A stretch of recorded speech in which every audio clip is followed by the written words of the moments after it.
Okay, we are back. We are back. I'm excited about what God is doing. I'm excited about everything that have been taking place for the last 3 days with this herpreneur virtual book tour. And we're bringing in some powerful ladies who have some powerful testimonies of how they overcame a lot of stuff. So our next guest is author Elizabeth Holt Brown. We're going to bring her in. We're going to talk about her story. We're going to talk about the new book she has coming out.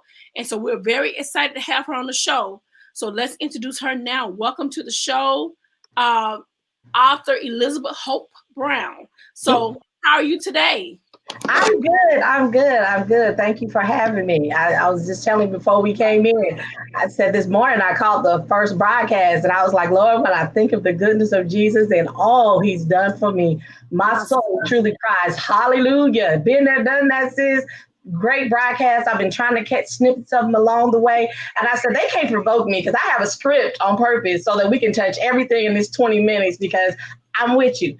People of God need to be more transparent. And you said that earlier this morning, and that's so much about what I've written about because people are not being helped. People are hurting and they need to heal. And if we're not being transparent and truly talking about the word of God and the things and his promises, they're not gonna get to where they need to be. But yeah, I don't move in silence. I let people know how good God is to me.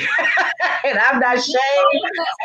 Well, tell us who you are, where you're from. Tell us the name of the book and why did you name your book your title? My name is author Elizabeth Hope Brown. I live in Augusta, Georgia, by way of Homerville, Clinch County. I was born in South Georgia, raised in Sacramento, California. I've my career based. I'm a social worker. I've worked in many genres: psychiatry, behavior health. I've worked with youth. I've worked with unemployment. I've worked with persons at risk for HIV and AIDS. I've worked in faith-based organizations. I've worked in psychiatry and behavior health for several years. And I wrote my book because we started getting to a place where persons were hurting and the traditional places that they would go, such as the church or get counseling and psychiatry and behavior health, they were having a problem with utilizing it. A lot of people, myself included, had experienced church hurts. A lot of people come from communities and cultures where psychiatry and behavior health is not something that we do. You know, we're not crazy. We don't tell strangers our business. You know, we don't do that. So the title of my first book, I'm writing a 7-book series. And I broke it up because it's some heavy topics in the first book, and people need time to process, the information. So the title is, and on the seventh day she rests. She, because we live in a patriarchal society, and I think sometimes a lot of women don't feel like they have a voice in certain genres. Things are changing slowly but surely. But at the time that the first book was written, I had been like 20 plus years on the platform. I was married to a preacher, turned pastor, and a lot of things that roles and traditions that they were putting women in, we weren't being heard, and we were hurting, and we needed a voice. So in the first book, the characters that we created, it gives a voice and a validation of thoughts to persons that a lot of the women, I'm sure you've experienced it, that I was ministering to and working with in social work, they were 40, 50, 60 years old talking about stuff that happened to them as a child, but had never been given a safe zone or a non-judgmental platform to have these conversations because we don't talk about that. Those things were classified as taboo conversations, the stigmatic behind it. You be strong, Black woman, you pray about it and you keep it moving, but they weren't being helped. And now we're seeing trends of women, suicide rates are high, depression is very high because we're suffering in silence. One of the other guests mentioned that, and we have to get it out. So we have 6 characters. Each chapter stands alone, and they're telling their story. I have just been convinced that every woman's story, someone can relate to, if not one, they can relate to all 6 of them. And they're giving us a biopic sketch about their lives. And then they'll each get an individual sequel. And the theme is 7. And I noticed your questions, you have 7. It is a number of completion. So there's 6 fictional characters. I write realistic fiction. And then the 7th character is the reader. The last line of the first book is, what is your story? Because I've always believed we all have a story, and we all need to have a platform to share that story because I believe that God has purposed us with that story. So before the Me Too hashtags, before Michelle wrote Becoming, I love Michelle Obama, before the pandemic, there were so many persons needing a platform to tell their stories. And so we deal with issues, everything from domestic violence, which is all inclusive. It could be physical abuse, emotional, spiritual, financial. We deal with health and wellness. We deal with mental health and behavior health in the books in an entertaining way in an engaging way, in a very practical way, but in a very real way. So I always say in the first book, which is and on the seventh day she rests. This book is a journal of their thoughts, and they're telling about their life, where they are, where they've been, and they're contemplating where they need to be. When I wrote the first book, I had the idea of people having to really heal about some things and reflect on some things so they can get to the next thing. Because you can't really be healing about things if you're not being real and you're not dealing with things. And then in the first sequel, and then the sequel that are coming after this, these books are both live. In this sequel, she does a 180 in her thought process. She was definitely the most cynical in the first book, and a lot of people had a hard time transitioning to seeing how can she go from being that cynical to being happy, healthy, whole, and living her best life. And that's one of the main things with this journey is teaching people. In spite of the fact that these things have happened in your past, yes, they happen. Yes, some people have done some things to you. You have to get to a place where you're giving some ownership and accountability and some self-awareness and some creating me, oh God, a clean heart, renew the right spirit within me so I can transition my process in life and be that purpose person that you have called and purposed me to be. So in a nutshell, two books are ready live on Kindle and Amazon. One book is live and ready in the final editing stages.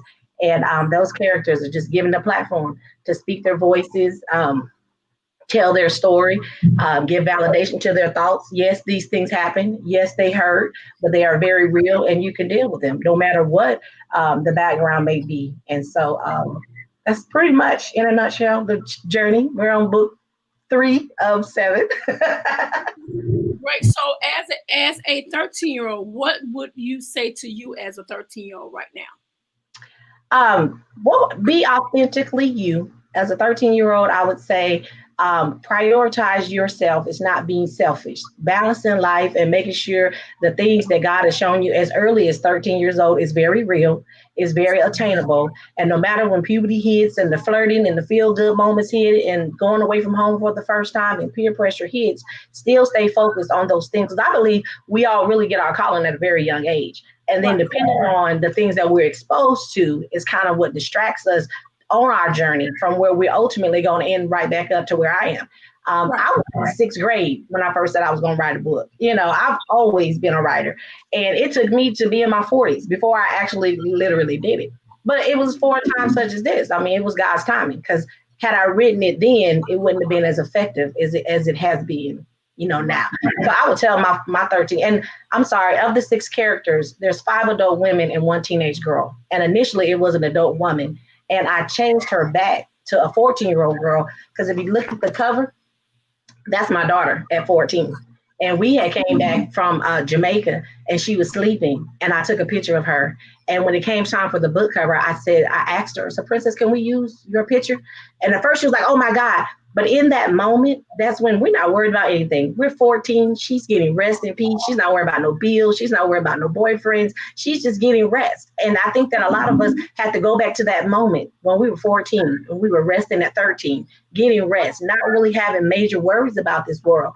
And so that's how that came about. But I would tell my 13-year-old self, prioritize yourself. It's not being selfish. It's important because they say love others like you love yourself. If you don't learn to love yourself and prioritize yourself, it's difficult to love others and prioritize them and be effective in all that you do. That's right. So as an author, published author, what advice can you give an inspired author, a person who wants to write books? Okay, so in 2016, my daughter and I established EST 1441 Publishing. Initially, I had went with a different publishing company, and I started asking questions because I was reading the contract. In addition to being a writer, I've always been a very avid reader. So I started reading, and it was like, okay, I started asking questions. So if you're going to do this, this, and this, why am I paying for this? And so I started asking other persons that had published books some of the barriers and challenges that they had faced. And they were very transparent with me. And I'm very grateful because my reputation is of that most people to know me, they know I'm pretty direct. Like you said, when we talked yesterday, I'm a sharp shooter. So don't come with the fluff. Tell me what was the process. And so based on being humble, asking questions, I asked other persons who had did it before me, which is what I would encourage any aspiring writers. Be humble. Ask questions. First of all, start writing. Start writing your genre. You'll figure all that out later on. But if you believe you're called to write something, start writing. Then ask questions. Go to persons who have done it before you. Either they're going to be transparent and honest or they're not. And then do as much. What I was told was do as much as you can for yourself before you start subcontracting and paying other people. And when that was said, most of it between myself and my wonderful 3 children and family and friends, and we were able to do my very educated, articulate children. I would say that's my wall of fame behind me. We did most of the editing because we learned like a lot of editing was electronic. So do as much as you for yourself. And then what you just cannot do, don't be hesitant about investing in yourself. People, it costs money to make money. And so many times people just want it off for free or do it at low to no cost. Sometimes it costs money and just invest in yourself. So aspiring authors, start writing, write the vision, make it plain, ask questions, be humble, and invest in yourself is what I would tell aspiring authors coming after me. Well, right now we're going through a pandemic, and there's so much going on from grieving to Right. loss of loved ones to the crazy election just took place, all of the racism and killing. Yes. At this point, what can you tell someone who's listening to you that can inspire or motivate them to keep going? Be creative and be flexible, be open-minded. This is how I ended up going live and seeing opportunities such as coming here with yourself and also creating my own broadcast because I wasn't big about going live. I am a 20 plus year public speaker. Like I said, I was a pastor's wife. I was doing women conferences, face-to-face, Bible study, Sunday school. And when the pandemic hit, good afternoon, Sarah, when the pandemic hit, we weren't able to go face-to-face anymore. And so I'm doing book readings and stuff. And so my business was stagnant. And it was like, so now what are you going to do? Online book sales work great. But for me, face-to-face was generating more revenue and selling more books. And so in August, I launched and piloted going virtual. And like I said, it wasn't something I desired to do, but I saw a need. Like you said earlier on that broadcast, God put stuff in your spirit and you don't really know how it's going to launch out. So going through a divorce or the pandemic, in my mind, oh my God, I had lost something. But actually, when I thought I was losing territory, it was actually expanding my territory. And so I would say be open-minded, be flexible, do your research, and, be careful, collaborate. I mean, that is so important. But in doing so, research before you collaborate and know those platforms. Because I've had people reach out to me and I say, if it doesn't complement the She Rest journey and what I'm doing with my book series, I don't need the views that bad. I don't need the royalties that bad. I want to sell many books. I want the views, but I want it to complement, what I'm doing. So be open-minded. Like I said, I had to create a virtual platform. I had to ask people, what broadcast do you use? I work for the local government and federal grant life, and I had been doing a lot of stuff on Zoom and Google Drive and Cisco West and all of that. But then I, learned about StreamYard. So you have to learn a platform that works best for you and easiest for the persons that you're reaching out to. Exactly. So we're all having to hit the reset and pivot. And 2020 has caused us to learn some things we didn't want to learn and then go from there. And so piggybacking with Sarah and just, confirming what I was saying, you got to be flexible. You're going to have to be open-minded. I know I went like 6 months functionally depressed and that I kept working and doing what I was supposed to do. But my business was dissolving, and I had to say, God didn't tell me to stop the She Rest journey. He's just shifting my platform. I had to pivot and say, okay, you can't do face-to-face, but there is a way you can reach people because I didn't tell you to stop. You know what I mean? Like you said, when we get tired, that's just a transition and a barrier, but I still did not say stop. So you got to keep it moving. And so during the pandemic, that's definitely what I would encourage people. First of all, in the first book and on the 7th day She Rests, the theme is more about physical rest. Sometimes we have to be still because prior to the pandemic, I was that businesswoman moving and shaking, always doing something. And sometimes we have to physically get some rest and be still and stop. The second book is Reflect, Revive, and Run With It is the theme on She Rest the Affiliate. And with that, when you be still physically, reflect on the things you've done, praise and compliment the things that I was able to do face to face, then revive, get your body, revigorated, and then run with it. Okay, God, that's over with. I can't dwell on what didn't happen prior to March. I can't dwell on what happened in 2019. What are you having me to do in 2021 going forward? Which is, okay, you're going virtual now. You're going to have to shift your platform and run with it. And so here we are with Coach Nikki live at the Herpreneur Virtual Book Tour. making that shift, like I said, and like I said, people, and then really teaching people when that reaches are organic, asking people, like this broadcast, share it on your page, if you were blessed by it, let other people know about it, and people will show up. And the other thing I would tell other writers and stuff, don't get so down. I really see things when people say, oh, the family and friends are not supporting me. I tell people all the time, my best customers have been strangers. So you need to reach out to strangers and get to know other people and stop holding on so strong to who you think gonna do, and let God do what he gonna do and send the people to you who's gonna really bless you. I'm so big on be careful how you treat strangers, because you never know who God done sent in your life to bless you and be a blessing to you. So I said, when I bless other people, God ain't took nothing from me to be a blessing to somebody else ever. It just doesn't work like that. And people think it does, but it really doesn't. But yes, ma'am. That's what I would tell other people, and the confidence. I know you asked that question. My kids, they are really the wind beneath my wings. When we went through those life transitions and lifestyle changes, we just kept it rolling, and they're my business partners. My daughter, they edit, they do everything that we can do on our own. They're very, very supportive. I've been very hands-on with them as a mother. And in return now, I'm an empty nester 2020. I thought I was going to be in Egypt this year, in California, and God said no. He shut it down. Yeah, he switched that up. But yeah, I was looking at the questions that you had prior to this, but a lot has come from this pandemic for sure. And what I've learned about myself, what I've learned about the book journey, what God has reaffirmed about why I wrote these books in the first place, who I was supposed to reach. And sometimes you reach your circle physically only, but so much. I mean, we've had global readers. I've had readers from Australia, the Philippines, South Africa, people that I probably wouldn't even got to in a lifetime. Although I've traveled 29 states and out the country 10 times because I'm an avid traveler. But it definitely, oh yes, I love to travel. I believe in diversity and inclusivity.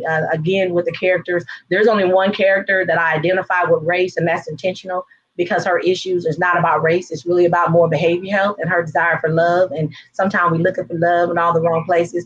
But the other 5 characters, I don't define a race, because life is very non-discriminatory. And I don't care what your situation is and your circumstances may be, how much money, education you may have, whatever title, status, and privilege you may have, life can happen to you. So even if you don't think the characters relate to you, I've had men, women, young and old read these books now, somebody that you can relate to. And if reading the books help you be more understanding, more empathetic to their situation, and not thinking it can't happen to you, then I've done my job, and it's well done, good and faithful servant. So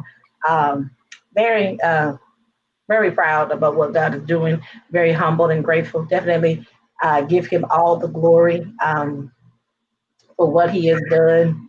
And my motivators, I have to say my mom too. Usually when I'm live, she's the first one logging in. I'm trying to make sure I hit everything before we go, because I know we only have a couple minutes left. Right. But yeah, was there anything else specific? So where can they find the book?